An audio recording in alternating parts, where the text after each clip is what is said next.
Pernah nggak sih kalian membaca cerita yang kelihatannya singkat, tapi setelah dibaca rasanya berkesan dan punya makna yang dalam? Nah, cerita seperti itu disebut dengan cerita pendek atau cerpen. Di video ini kita akan membahas cerpen atau cerita pendek secara lengkap, mulai dari pengertian, tujuan, ciri-ciri, struktur, kaidah kebahasaan, hingga contoh yang akan kita bahas bersama. Yuk simak sampai akhir. Nah, sekarang kita akan mulai dari pengertian cerita pendek atau cerpen. Cerita pendek atau cerpen adalah karya sastra berbentuk prosa yang menceritakan satu peristiwa utama dalam kehidupan tokohnya dan dapat dibaca dalam sekali duduk. Karena cerita pendek itu maksimal hanya 10.000 kata. Nah, cerpen biasanya bersifat imajinatif, tetapi seringkali terinspirasi dari kehidupan nyata.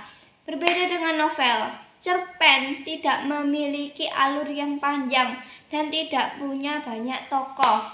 Semua unsur cerita dibuat ringkas, padat, dan fokus. Nah, selanjutnya tujuan cerita pendek. Cerpen tidak hanya dibuat untuk hiburan.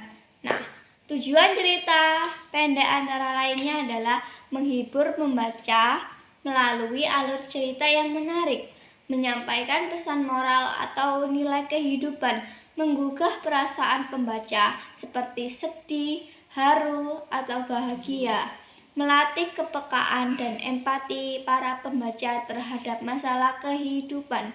Karena itu, meskipun singkat, cerpen seringkali memiliki makna yang mendalam.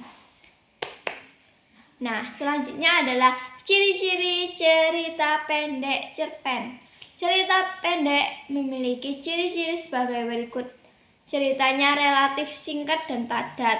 Tokoh yang ditampilkan terbatas. Alur cerita sederhana dan fokus. Mengangkat satu konflik utama. Latar waktu dan tempat tidak terlalu banyak. Menggunakan bahasa yang ekspresif dan imajinatif. Yang ketujuh adalah maksimal hanya 10.000 kata. Jadi inilah yang membedakan cerpen dari novel atau roman. Nah, selanjutnya adalah struktur cerita pendek. Cerpen memiliki struktur yang membuat ceritanya runtut dan mudah dipahami. Yang pertama adalah orientasi.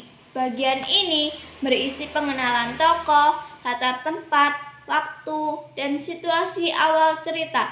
Yang kedua adalah komplikasi.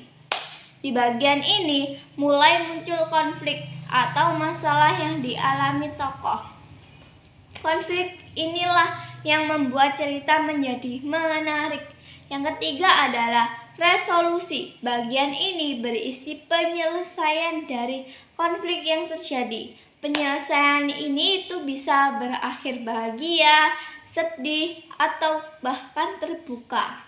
Struktur ini hampir selalu ada dalam cerpen. Yang selanjutnya adalah kaidah kebahasaan cerita pendek atau cerpen. Sekarang kita akan membahas kaidah kebahasaan cerpen. Yang pertama adalah cerpen menggunakan kata kerja tindakan seperti berjalan, menatap, tersenyum, menangis. Yang kedua adalah menggunakan kata sifat untuk menggambarkan tokoh dan suasana. Misalnya cemas, sunyi, gelap, bahagia. Yang ketiga adalah menggunakan kalimat langsung dalam dialog antar tokoh. Yang keempat adalah sering menggunakan majas atau gaya bahasa untuk memperindah cerita. Contohnya majas personifikasi, hiperbola, dan lain-lainnya. Kelima adalah menggunakan keterangan waktu dan tempat seperti pagi itu, di sudut kelas, malam hari, sore hari. Kaidah kebahasaan ini membuat cerpen terasa hidup dan emosional.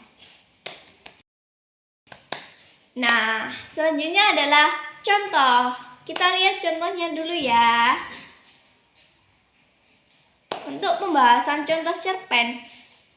Dari cerpen tersebut, kita bisa melihat orientasinya adalah pengenalan Raka dan suasana kelas. Komunikasinya adalah rasa tidak percaya diri dan ketakutan Raka. Yang resolusinya adalah Raka berani dan kembali percaya diri. Cerpen ini memiliki satu konflik utama dan pesan moral tentang keberanian dan kepercayaan diri. Jadi, cerita pendek adalah karya sastra singkat yang menceritakan satu peristiwa utama, memiliki struktur yang jelas, dan menggunakan kaidah kebahasaan tertentu. Semoga penjelasan ini membantu kalian memahami materi cerpen dengan lebih baik. Dadah, terima kasih sudah menonton. Sampai jumpa di video berikutnya ya.